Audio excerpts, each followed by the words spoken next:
जय हिंद दोस्तों। आज के इस वीडियो में हम लोग 28 फरवरी 2024 का करंट अफेयर पढ़ेंगे दोस्तों। ये हमारा एपिसोड 27वां है दोस्तों। वीडियो अंत तक देखिएगा, बहुत ज़्यादा इम्पोर्टेंट वीडियो होने वाला है दोस्तों। शुरू करते हैं। पहला प्रश्न है, हाल ही में पहली यूएस भारत साइबर सुरक्षा पहल कहाँ लॉन्च हुई है? पहली यूएस भारत सुरक्षा पहल कहाँ लॉन्च हुआ है? नई Delhi, New York, Washington DC, Pune. इस प्रश्न का राइट आंसर पुणे है दोस्तों। ये यूएसए और इंडिया के बीच हुआ है, यूएसए और इंडिया के बीच। याद रखिएगा दोस्तों, पहली बार साइबर सुरक्षा पहल हुआ है इंडिया और यूएसए के बीच। बहुत ज़्यादा इसलिए इम्पोर्टेंट है। और ये पुणे महाराष्ट्र में हुआ है, पुणे महाराष्ट्र में हुआ है। उद्देश्य क्या है दोस्तों? साइबर सिक्योरिटी के लिए, साइबर सिक्योरिटी के लिए ये पहल जो है शुरू हुआ है दोस्तों। कंप्यूटर इंटरनेट द्वारा होने वाला अपराध के बारे में पहले तो जानकारी लेंगे और उसको रोकेंगे। कंप्यूटर हो गया दोस्तों, कंप्यूटर इंटरनेट की दुनिया में आप देखते हैं बहुत ज़्यादा अपराध होता है, साइबर अपराध। इसी को पहले तो जानकारी इकट्ठा करेंगे कि आखिर अपराध की जड़ क्या है, अपराध की जड़, और उसको जो है रोकने का प्रयास किया जाएगा इसमें। तो ये किसके किसके बीच पहल हो रहा है? यूएसए और भारत के बीच पहली बार हो रहा है और ये पुणे में हो रहा है, इसलिए इम्पोर्टेंट है दोस्तों। यहाँ पर दोस्तों वाशिंगटन डीसी है, आपको पता होना चाहिए। आईएमएफ और वर्ल्ड बैंक का मुख्यालय यहीं वाशिंगटन डीसी में है दोस्तों। डीसी का मतलब होता है district of Columbia, district of Columbia होता है डीसी का फुल फॉर्म दोस्तों। और ये राजधानी भी है यूएसए की, यूनाइटेड स्टेट्स ऑफ अमेरिका की राजधानी है। पोटोमैक नदी के किनारे है वाशिंगटन डीसी, पोटोमैक नदी के किनारे है। एग्जाम में क्वेश्चन सीधे सीधे आता है, वाशिंगटन डीसी किस नदी के किनारे है दोस्तों, ये भी आपको ध्यान रखना है। न्यूयॉर्क यहाँ पर है दोस्तों ऑप्शन में। न्यूयॉर्क जो है ये हडसन नदी के किनारे है, हडसन नदी के किनारे है। और यूएनओ का हेडक्वार्टर भी यहीं है दोस्तों, यूएनओ का हेडक्वार्टर यहीं पर है, मैनहट्टन द्वीप पर। यहाँ पर किस द्वीप पर सीधे क्वेश्चन आता है तो मैनहट्टन द्वीप पर है न्यूयॉर्क में यूएनओ का मुख्यालय। चलते हैं प्रश्न दूसरे की ओर। हमारे प्रश्न का राइट आंसर हो जाएगा दोस्तों पुणे हो जाएगा, महाराष्ट्र। प्रश्न दूसरा है, हाल ही में पीएम मोदी ने पहले मानव मिशन गगनयान के 4 पायलट के नामों का खुलासा कहाँ किया है? बहुत ज़्यादा इंपॉर्टेंट प्रश्न है दोस्तों, सीधे क्वेश्चन एग्जाम में छपेगा ही छपेगा। केरल है, कर्नाटक है, आंध्र प्रदेश है या फिर तमिलनाडु में? ये केरल में प्रधानमंत्री जी जो है ये गगनयान मिशन के मानव युक्त अंतरिक्ष मिशन जो है ये दोस्तों, पहले तो आप समझिए ये केरल में नाम की घोषणा किए हैं, केरल में नाम की घोषणा की है। यही हमारा प्रश्न था, गगनयान के बारे में हम पढ़ेंगे दोस्तों। ये मानव युक्त मिशन है,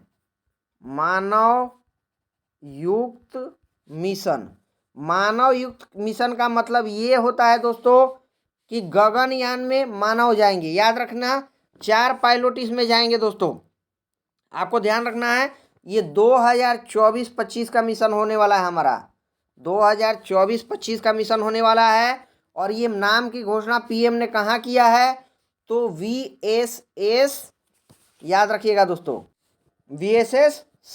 वीएसएससी में घोषणा की। यहाँ पर क्या होता है इसका फुल फॉर्म दोस्तों? Vikram Sarabhai space centre Thiruvananthapuram, Vikram Sarabhai space centre Thiruvananthapuram में ये घोषणा किया है मोदी जी ने। याद रखिएगा 4 नाम की घोषणा किया है। पहले तो समझ लेते हैं दोस्तों, इस प्रश्न का राइट आंसर तो हमारा केरल हो जाएगा, केरल हो जाएगा इस प्रश्न का राइट आंसर। यहाँ पर गगनयान मिशन से संबंधित कुछ बातें हम देख लेते हैं दोस्तों, जैसे कि ये गगनयान किस व्हीकल से लॉन्च होगा। अगर ये प्रश्न आता है किस व्हीकल से लॉन्च होगा तो LVM-3 LVM थर्ड व्हीकल से गगनयान लॉन्च होगा। गगनयान LVM थर्ड से ये लॉन्च होगा। याद रखना है गगनयान में जो इंजन यूज होगा दोस्तों, ये क्रायोजेनिक इंजन होगा। क्रायोजेनिक इंजन का इस्तेमाल होगा गगनयान में, ये भी ध्यान रखना है। और उस क्रायोजेनिक इंजन का नाम क्या है, ये प्रश्न है। तो CE-20, सी से क्रायोजेनिक, ई से इंजन, 20 उसका नाम है दोस्तों CE-20। सीधे सीधे क्वेश्चन आएगा कि गगनयान में कौन सा क्रायोजेनिक इंजन जो इस्तेमाल हो रहा है उसका नाम क्या है, तो CE-20 है। और LVM थर्ड से ये गगनयान लॉन्च हुआ है। 4 मानव इसमें जाएंगे दोस्तों। 2024-25 का ये मिशन है। इस मिशन को लॉन्च कौन करेगा दोस्तों, आपको पता है इसरो ही करता है। ISRO, Indian space research organisation, ये करेगा। अभी 4 नाम जो है दोस्तों, ये बहुत ज़्यादा इम्पोर्टेंट है, जो मोदी जी ने इनको जो है सम्मानित भी किया है यहाँ पर दोस्तों अंतरिक्ष यात्री पंख से। ये चारों जो व्यक्ति हैं इनको अंतरिक्ष यात्री पंख से सम्मानित किया गया है। अंतरिक्ष यात्री पंख, अंतरिक्ष यात्री पंख से इनको सम्मानित किया गया है। 4 इंपोर्टेंट नाम हैं, जिसमें से 3 ग्रुप कैप्टन है। ग्रुप कैप्टन का नाम नोट कर लीजिए दोस्तों। एक है प्रशांत बालकृष्णन, प्रशांत बालकृष्णन है एक नंबर पर। अजीत कृष्णन है दूसरे। तीसरा नाम जो है अंगद प्रताप।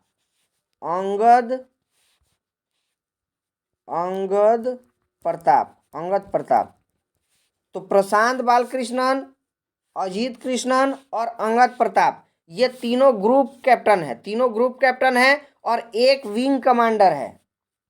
विंग कमांडर एक है दोस्तों, इनका नाम है शुभांशु शुक्ला।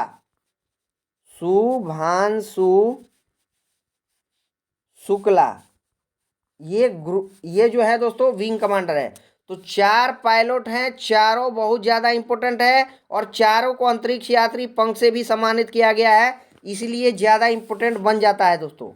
इस मिशन की जिम्मेदारी, ये गगनयान मिशन की जिम्मेदारी किसके पास है, तो ललितांबिका के पास। ललितांबिका के पास है। ये ललितांबिका महिला है दोस्तों, इनके पास है इस मिशन की पूरी जिम्मेदारी। कुछ क्वेश्चन यहाँ से हम देख लेते हैं दोस्तों, जो ज़्यादा इम्पोर्टेंट है। अगर कहेगा क्वेश्चन चंद्रयान 3 किससे लॉन्च हुआ था दोस्तों, तो LVM थर्ड M4, इससे चंद्रयान लॉन्च हुआ था। चंद्रयान 3 जो 23 अगस्त 2023 को पहुंचा था शिव शक्ति पॉइंट पर। आदित्य L1 किससे लॉन्च हुआ था, अगर ये प्रश्न आ जाता है तो PSLV C57 से आदित्य L1 लॉन्च हुआ है दोस्तों। ये भी आपको ध्यान रखना है, बहुत ज़्यादा इंपॉर्टेंट प्रश्न है। G-SAT-20 किससे लॉन्च हुआ है, तो फाल्कन 9 से G-SAT-20 लॉन्च हुआ है। ये SpaceX कंपनी का है फाल्कन 9। एक्सपोसेट किससे लॉन्च हुआ है, एक्सपोसेट किससे लॉन्च हुआ है, तो ये PSLV C58 से लॉन्च हुआ है। PSLV C58 से लॉन्च हुआ है। बहुत ज़्यादा इंपॉर्टेंट प्रश्न है, याद रखिएगा। प्रश्न का हमारा उत्तर केरल होगा। केरल के तिरुवनंतपुरम से घोषणा किया है, VSSC सेंटर से, विक्रम साराभाई स्पेस सेंटर तिरुवनंतपुरम। चलते हैं प्रश्न 3 की ओर। प्रश्न तीसरा है, हाल ही में विश्व स्तर पर शीर्ष 300 सहकारी समितियों में प्रति व्यक्ति टर्नओवर या GDP के आधार पर किसे पहला स्थान मिला है। बहुत ज़्यादा इंपॉर्टेंट है। सिस्टेमा, यूनिमेड, अमूल, इफ्को, एग्रीकोल, ये इफ्को को मिला है दोस्तों, इफ्को को मिला है। याद रखिएगा, वर्ल्ड की शीर्ष 300 सहकारी समिति की रिपोर्ट जारी है दोस्तों। वर्ल्ड की यहाँ पर लिखा गया है, ये वर्ल्ड की विश्व स्तर की शीर्ष 300 सहकारी कंपनी की ये रिपोर्ट जारी है। ये 2021 का रिपोर्ट है, 23 का रिपोर्ट नहीं है, 2021 का रिपोर्ट है। इसमें जो है दोस्तों, इसने 2 आंकड़े जारी किए हैं, 2 आंकड़े जारी किए हैं। पहला जो है प्रति व्यक्ति टर्नओवर, प्रति व्यक्ति टर्नओवर। और दूसरा जो आंकड़ा जारी किया है ये दोस्तों कुल टर्नओवर, कुल टर्नओवर। तो पहला प्रति व्यक्ति टर्नओवर और दूसरा कुल टर्नओवर। क्वेश्चन हमारा है कि प्रति व्यक्ति टर्नओवर में कौन जो है प्रथम स्थान पर है, तो प्रश्न का उत्तर होगा इफको। याद रखिएगा। अगर हम बात करेंगे दूसरे नंबर पर कौन है, प्रति व्यक्ति टर्नओवर में दूसरे नंबर पर कौन है, तो गुजरात सहकारी दुग्ध विपणन महासंघ, गुजरात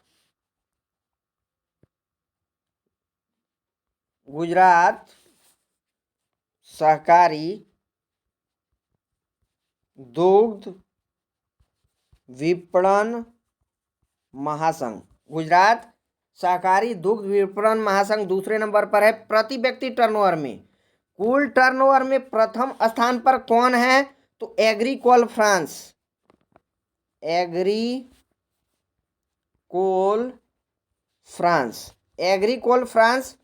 कुल टर्नओवर में फर्स्ट नंबर पर है। और यही इफको कुल टर्नओवर में कितने नंबर पर फेंका जाता है दोस्तों, 72वें नंबर पर। इफको 72वें नंबर पर है।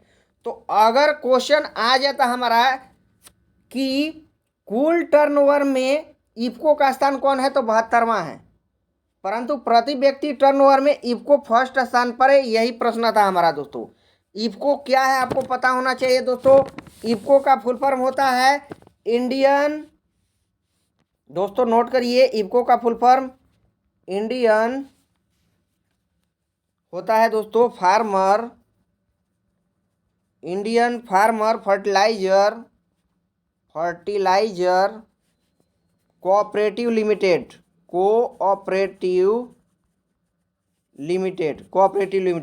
Indian farmer fertiliser cooperative limited इसका फुल फॉर्म होता है इफको। यही जो है टर्नओवर में फर्स्ट नंबर आया है। और कुल में आया है ये 72 नंबर पर कुल टर्नओवर में। इसका हेडक्वार्टर कहाँ है दोस्तों, इफको का हेडक्वार्टर कहाँ है आपको पता होना चाहिए। दिल्ली में इफको चौक है, इफको चौक बहुत फेमस है। और यहीं पर इफको चौक में दिल्ली में इसका हेडक्वार्टर है। इसकी स्थापना कब हुई है, 1967 में।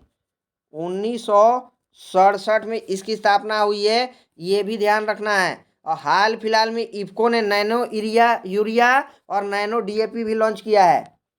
इसी इफको ने हाल फिलहाल में आपको पता होना चाहिए क्या लॉन्च किया है दोस्तों, नैनो यूरिया लॉन्च किया है पहली बात। और दूसरी बात जो है नैनो डीएपी भी लॉन्च किया है, यही इफको ने किया है, Indian farmer fertilisation cooperative limited. याद रखिएगा, नैनो यूरिया का पहला प्लांट कहाँ स्थापित हुआ है, तो कलोल गुजरात में ये नैनो यूरिया का पहला जो है प्लांट स्थापित हुआ है। डीएपी का फुल फॉर्म होता है दोस्तों डाई अमोनियम फॉस्फेट यूरिया इसको कहते हैं, डाई अमोनियम फॉस्फेट डीएपी। कभी काल ये भी एग्जाम में आ जाता है इसका full form, di ammonium phosphate. याद रखिएगा, डाई अमोनियम फॉस्फेट इसका फुल फॉर्म है, ये भी ध्यान रखिएगा। तो प्रश्न का हमारा उत्तर हो जाएगा दोस्तों, प्रश्न का उत्तर हो जाएगा हमारा इफको। प्रति व्यक्ति टर्नओवर में फर्स्ट नंबर इफको है। कुल टर्नओवर में जो है एग्रीकोल है, एग्रीकोल फ्रांस, ये फ्रांस की कंपनी है। चलते हैं प्रश्न चौथे की ओर। बहुत ज़्यादा इंपॉर्टेंट प्रश्न होने वाले हैं। दुनिया की पहली वैदिक घड़ी का उद्घाटन कहाँ होगा, दुनिया की होगी दोस्तों, इसलिए इंपॉर्टेंट है। जयपुर, उज्जैन, वाराणसी, मथुरा, ये उज्जैन में होगा दोस्तों, उज्जैन में। आपको ध्यान रखना है कि ये जो 4 नाम है दोस्तों, 4 के नाम के साथ एक और नाम आपको जोड़ लेना है इसमें दोस्तों, ये दिल्ली हो जाएगा, दिल्ली। ये 5 जगह पर राजा जयसिंह ने जो है दोस्तों वेधशालाएं बनाई थी, ऑब्जर्वेटरी बनाई थी, जिसको जंतर मंतर कहते हैं, जंतर मंतर इसी को कहते हैं। तो जयपुर, उज्जैन, वाराणसी, मथुरा और दिल्ली, 5 जगह सवाई राजा जयसिंह ने जंतर मंतर की स्थापना की थी। इन 5 जगह में से एक जगह को सिलेक्ट किया गया है और ये है उज्जैन। उज्जैन में सिलेक्ट किया गया है। उज्जैन को क्यों सिलेक्ट किया गया है दोस्तों? क्योंकि यहाँ से कर्क रेखा गुजरती है। कर्क रेखा जो है यहीं से गुजरती है 23.5 डिग्री नॉर्थ। 23.5 डिग्री नॉर्थ, याद रखिएगा, 23.5 डिग्री नॉर्थ कर्क रेखा यहीं से गुजरती है। इसको ट्रॉपिक ऑफ कैंसर कहते हैं अंग्रेजी में, कर्क रेखा को ट्रॉपिक ऑफ कैंसर। तो 5 वेधशालाएं स्थापित है, 5 जगह, इसमें से उज्जैन को सिलेक्ट किया गया है दोस्तों। उज्जैन को सिलेक्ट किया गया है और यहीं पर पहली वैदिक घड़ी का उद्घाटन होने वाला है, याद रखिएगा। इसका शुभारंभ कौन करेंगे? तो पीएम नरेंद्र मोदी करेंगे दोस्तों। पीएम नरेंद्र मोदी इसका शुभारंभ करेंगे। कब करेंगे? तो 1 मार्च 2024 को, 1 मार्च 2024 को इसका उद्घाटन होने वाला है उज्जैन में। 85 फीट का टावर बनाया गया इसके लिए दोस्तों। आपको पता है जब वैदिक घड़ी लगाना है तो इस प्रकार की बिल्डिंग बनाई जाएगी। बिल्डिंग के ऊपर, सबसे ऊपर जो है वैदिक घड़ी स्थापित किया जाएगा दोस्तों। और ये 85 फीट की बिल्डिंग है। 85 फीट का टावर बनाया गया है। टावर हम कह सकते हैं, बिल्डिंग कहिए। और यहीं पर जो है ये स्थापित किया जाएगा, याद रखना। देश का पहला यूनिटी मॉल जो है ये भी उज्जैन में ही है, याद रखिएगा। बहुत ज़्यादा इम्पोर्टेंट प्रश्न है दोस्तों। प्रश्न का उत्तर हमारा हो जाएगा उज्जैन। चलते हैं प्रश्न 5 की ओर। प्रश्न 5 है, हाल ही में एफएटीएफ का नया अध्यक्ष किसे घोषित किया गया है? Mexico, Singapore, Italy, Malaysia. ये मैक्सिको को किया गया है। मैक्सिको हमारे प्रश्न का सही उत्तर है। 2 साल के लिए किया गया है। मैक्सिको को 2 साल के लिए किया गया है। आपको पता होना चाहिए दोस्तों मैक्सिको कहाँ पर है। ये मैक्सिको उत्तर अमेरिका का देश है। उत्तर अमेरिका महाद्वीप का ये देश है, ये भी ध्यान रखना है। इसकी राजधानी मैक्सिको सिटी है। मैक्सिको सिटी इसकी राजधानी है। मैक्सिको की राजधानी मैक्सिको सिटी है, ये भी ध्यान रखना है दोस्तों। यहीं पर प्रश्न इतना ही था दोस्तों। ये अध्यक्ष, यहाँ पर आपको ध्यान रखना है एफएटीएफ के बारे में। अगर हम देखेंगे दोस्तों, एफएटीएफ क्या होता है? फाइनेंशियल एक्शन टास्क फोर्स होता है। फाइनेंशियल एक्शन टास्क फोर्स की स्थापना कब होती है? 1989 में होती है और ये पेरिस में होती है। एफएटीएफ की स्थापना 1989 में पेरिस में होती है। भारत इसमें 2010 में शामिल हुआ है। 2010 में ये इंडिया शामिल हो गया है इसमें, एफएटीएफ में। इसका काम क्या है दोस्तों? तो आतंकवाद की फंडिंग को रोकने के लिए स्थापना की गई है इसकी। आतंकवाद की फंडिंग को रोकना, आतंकवाद की फंडिंग को रोकना, ये इसका काम है। आतंकवाद की फंडिंग को रोकना काम है इसका। मुख्यालय इसका पेरिस में है। भारत 2010 में जो बना है। अभी वर्तमान में इसका अध्यक्ष मैक्सिको को बनाया गया है। ये हमारा प्रश्न था। अध्यक्ष कौन रहेगी मैक्सिको की तरफ से दोस्तों? मैक्सिको की तरफ से अध्यक्ष कौन रहेगी? ये बहुत ज़्यादा इंपॉर्टेंट है दोस्तों। Eliza de Andro Madrazo. Elijah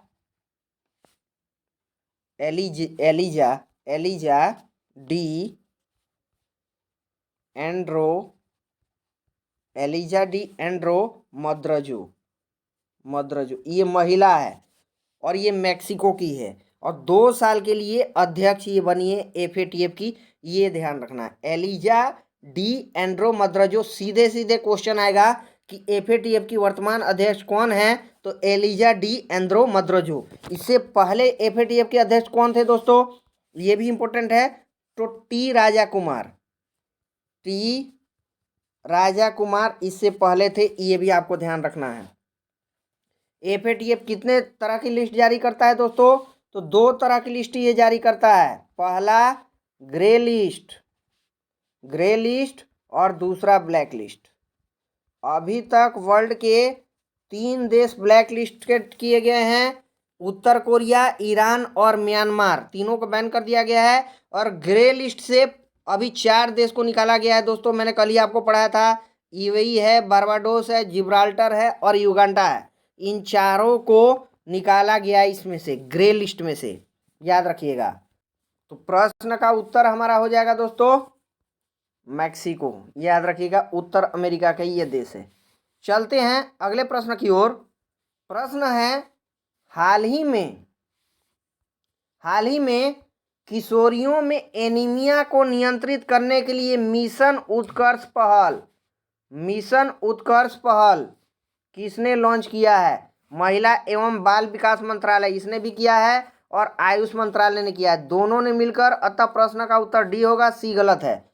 महिला एवं बाल विकास मंत्रालय ने किया है और आयुष मंत्रालय ने किया है दोस्तों, याद रखिएगा, दोनों मिलकर किए हैं। इसका उद्देश्य क्या है दोस्तों? ये मिशन उत्कर्ष बहुत ज़्यादा इंपॉर्टेंट है। मिशन उत्कर्ष का उद्देश्य क्या है? तो किशोरियों जिनकी उम्र 14 से 18 साल है, किशोरियों 14 से 18 साल जिनकी उम्र है दोस्तों, इसमें क्या करना है? एनीमिया को दूर करने के लिए दोस्तों, एनीमिया क्या होता है? एनीमिया को दूर करना है, खून की कमी को दूर करना है। लड़कियों में जो जिनकी उम्र 14 से 18 साल है, उनके शरीर में खून की कमी नहीं होना चाहिए। एनीमिया को दूर करने के लिए इसके लिए क्या किया जाएगा? तो योग किया जाएगा, योग को बढ़ावा दिया जाएगा। आयुर्वेद दवाई को बढ़ावा दिया जाएगा और जो है पोषण स्तर को सुधारा जाएगा दोस्तों, पोषण स्तर को सुधारा जाएगा। तो प्रश्न का उत्तर हमारा डी हो जाएगा, ये आपको ध्यान रखना है। यहाँ पर महिला एवं विकास मंत्रालय दिया गया है, मंत्री कौन है दोस्तों? स्मृति ईरानी है वर्तमान में, याद रखिएगा। और आयुष मंत्रालय किसके पास है दोस्तों? आयुष मंत्रालय सर्वानंद सोनोवाल इनके पास है, ये भी आपको ध्यान रखना है। ये कितनी जगह स्टार्ट हुआ है मिशन उत्कर्ष पहल दोस्तों? मिशन उत्कर्ष जो है ये पहल कितनी जगह स्टार्ट हुआ है, ये भी एग्जाम में आ सकता है। तो 5 शहर में स्टार्ट हुआ है, 5 शहर में ये मिशन उत्कर्ष पहल स्टार्ट हुआ है। नोट कीजिए शहर दोस्तों, धुबरी है, आपको पता है, धुबरी सदिया ब्रिज, धुबरी असम में है। दूसरा इसमें धौलपुर है, धौलपुर राजस्थान में है। उसके बाद पश्चिमी सिंहभूम है, झारखंड में है पश्चिम सिंहभूम। उसके बाद दोस्तों यहाँ पर बस्तर है, बस्तर जिला बहुत फेमस है, बस्तर छत्तीसगढ़ में है, छत्तीसगढ़ में बस्तर है। और गढ़चिरौली है, गढ़चिरौली ये कहाँ पर है? तो ये महाराष्ट्र में है, ये भी ध्यान रखना है। तो धुबरी असम, धौलपुर राजस्थान, पश्चिम सिंहभूम झारखंड, बस्तर छत्तीसगढ़ और गढ़चिरौली महाराष्ट्र, ये 5 जगह पर ये मिशन उत्कर्ष पहल लॉन्च हुआ है, ये आपको ध्यान रखना है। प्रश्न का उत्तर हमारा हो जाएगा ए और बी दोनों। चलते हैं अगले प्रश्न की ओर। प्रश्न है, हाल ही में दिवंगत मशहूर गजल गायक पंकज उधास का जन्म कहाँ हुआ था? महाराष्ट्र, राजस्थान, गुजरात, गोवा। गुजरात में इनका जन्म हुआ था, याद रखिएगा। अगर ऐसा क्वेश्चन आता कि दिवंगत मतलब कि ये जो है दोस्तों स्वर्गवास कहाँ हुए, स्वर्ग सिधार कहाँ हुए, तो ये महाराष्ट्र में हुए। महाराष्ट्र में हाल फिलहाल में इनकी मृत्यु हुई है, परंतु इनका जन्म जो है गुजरात में हुआ था। पंकज उधास मशहूर गजल गायक हैं, इम्पोर्टेंट क्वेश्चन है, एग्जाम में आ सकता है। ये गजल गायक हैं, ये गायक है पंकज उधास। आपने देखा होगा दोस्तों, मशहूर गाना इनका है चिट्ठी आई है, मशहूर गाना है इनका। और किस फिल्म का है ये? नाम फिल्म। नाम फिल्म का मशहूर गाना चिट्ठी आई है, चिट्ठी आई है, ये इन्होंने ही गाया था। उसके बाद नाक कजरे की धार गाना है, आपने सुना होगा, बहुत ज़्यादा फेमस है। नाक कजरे की धार, नासुओं की धार, तो ये भी मोहरा फिल्म का है, ये गाना मोहरा फिल्म का है। और ये भी इन्हीं का गाया हुआ है, पंकज उधास का, याद रखिएगा। तो प्रश्न का हमारा राइट आंसर यही था कि जन्म कहाँ इनका हुआ था, गुजरात में हुआ था। अगर मृत्यु पूछता है तो महाराष्ट्र हो जाता। दोस्तों कुछ इम्पोर्टेंट जो कलाकार हैं उसके बारे में हमको जानना जरूरी है। अगर क्वेश्चन आता है जाकिर हुसैन क्या बजाते हैं, तो तबला बजाते हैं। मिशन महाराज भी तबला भी बजाते हैं दोस्तों। बिस्मिल्लाह का शहनाई के लिए बहुत फेमस कलाकार हैं। पंडित शिव कुमार शर्मा जो है संतूर बजाते हैं। पंडित शिव कुमार शर्मा संतूर वादक हैं, ये संतूर वादक हैं। पंडित शिव कुमार शर्मा हो गए, या फिर भजन सोपोरी हो गए, ये भी संतूर ही बजाते हैं, भजन सोपोरी, याद रखिएगा। अब पंडित रविशंकर सितार वादक हैं, सितार बजाते हैं। पंडित रविशंकर सितार वादक है, पंडित रविशंकर सितार बजाते हैं। अली अमजद खान सरोद वादक हैं दोस्तों, अली अमजद खान सरोद बजाते हैं। और पन्नालाल घोष बांसुरी वादक है, पन्नालाल घोष, बहुत इंपॉर्टेंट प्रश्न है। पन्नालाल घोष, पन्नालाल घोष जो है ये बांसुरी बजाते हैं। और हरिप्रसाद चौरसिया भी बांसुरी वादक है। प्रश्न जो है दोस्तों दिवंगत कहाँ हुए हैं, ये था, तो ये गुजरात में हुए। चलते हैं अगले प्रश्न की ओर। प्रश्न है, हाल ही में अदानी ग्रुप ने दक्षिण एशिया का सबसे बड़ा गोला बारूद और मिसाइल कॉम्प्लेक्स कहाँ लॉन्च किया है? उत्तर प्रदेश, मध्य प्रदेश, महाराष्ट्र, तेलंगाना। ये उत्तर प्रदेश, योगी बाबा की नगरी उत्तर प्रदेश में किया है दोस्तों। ये उत्तर प्रदेश में भी कहाँ पर? तो कानपुर में, कानपुर शहर में ये जो लॉन्च किया है अदानी ग्रुप ने किया है। अदानी ग्रुप के मालिक कौन है दोस्तों? गौतम अदानी। गौतम अदानी इस ग्रुप के मालिक हैं। और इसी कंपनी ने जो है यहाँ पर लॉन्च किया है। यहाँ पर ये क्या है? साउथ एशिया का सबसे बड़ा गोला बारूद और मिसाइल कॉम्प्लेक्स होगा, साउथ एशिया का, पूरे एशिया का निर्माण करने वाला अदानी ग्रुप हो गया दोस्तों। अभी हाल फिलहाल में प्रबल जो है दोस्तों, प्रबल बहुत फेमस, मैंने आपको पढ़ाया था। प्रबल जो है ये लंबी दूरी का रिवॉल्वर है, लंबी दूरी का रिवॉल्वर है, रिवॉल्वर है। और ये कानपुर में भी इसका निर्माण हुआ है प्रबल का, ये भी ध्यान रखना है। प्रश्न का उत्तर हमारा हो जाएगा उत्तर प्रदेश, योगी बाबा की नगरी। चलते हैं प्रश्न 9 की ओर। हाल ही में पीएम नरेंद्र मोदी ने किस राज्य में पहले रेलवे स्टेशन की आधारशिला रखी है? मणिपुर, नागालैंड, अरुणाचल प्रदेश, सिक्किम। सिक्किम में आधारशिला रखी है दोस्तों। सिक्किम में, सिक्किम का जगह है रंगपो, रंगपो एक जगह है सिक्किम में, यहीं पर आधारशिला रखी है।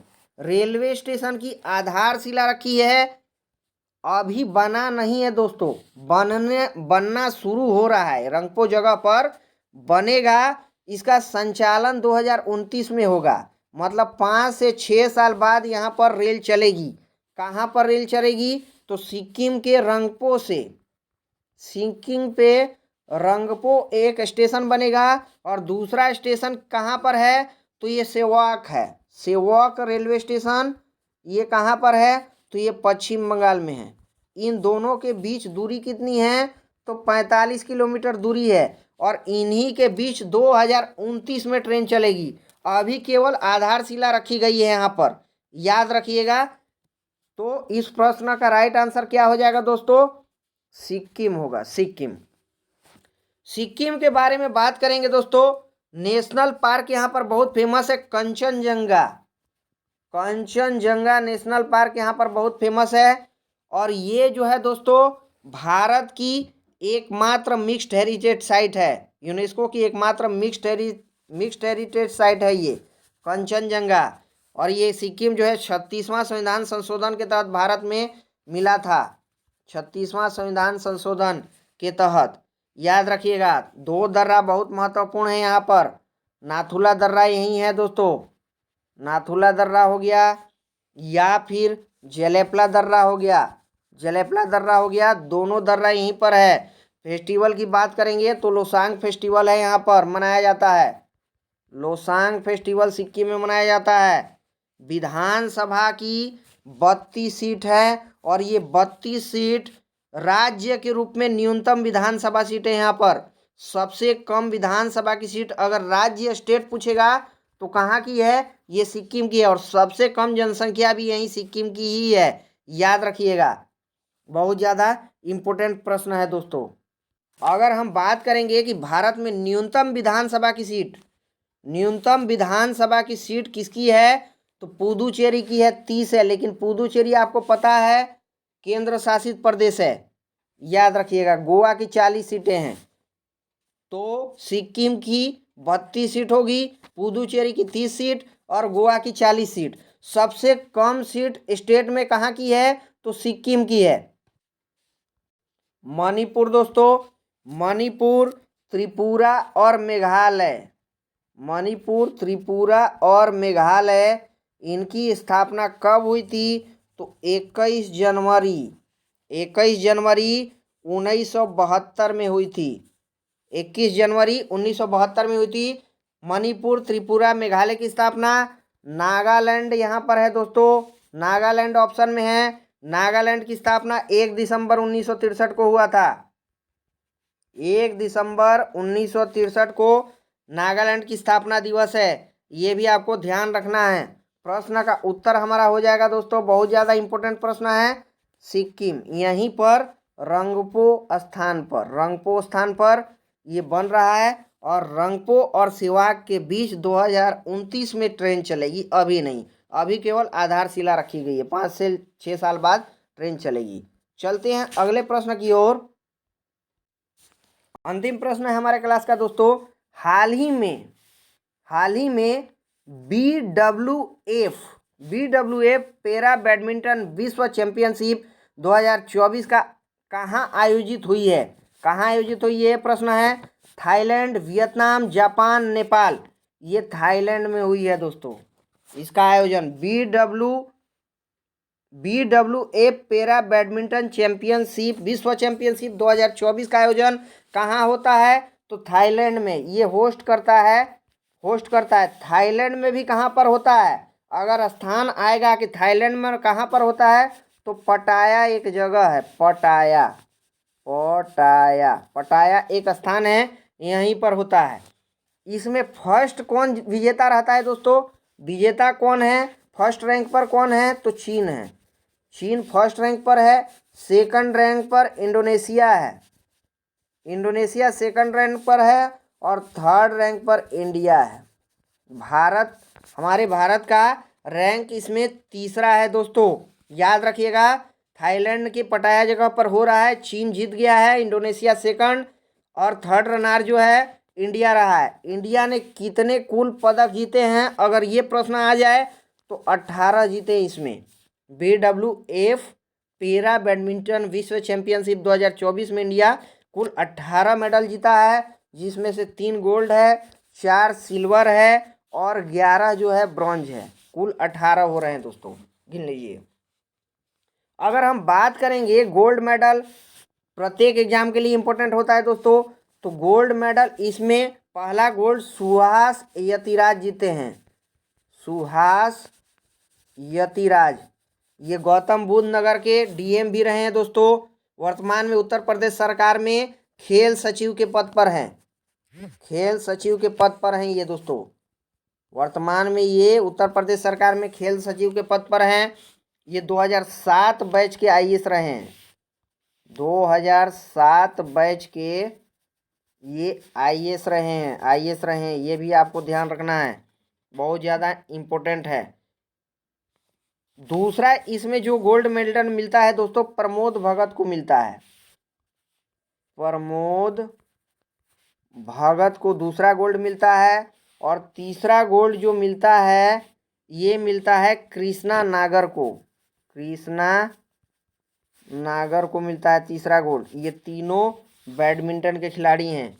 ये बैडमिंटन की ही प्रतियोगिता थी, ये भी आपको ध्यान रखना है। प्रश्न का उत्तर हमारा हो जाएगा दोस्तों थाईलैंड, थाईलैंड के पटाया स्थान पर, ये भी नहीं भूलना है आपको।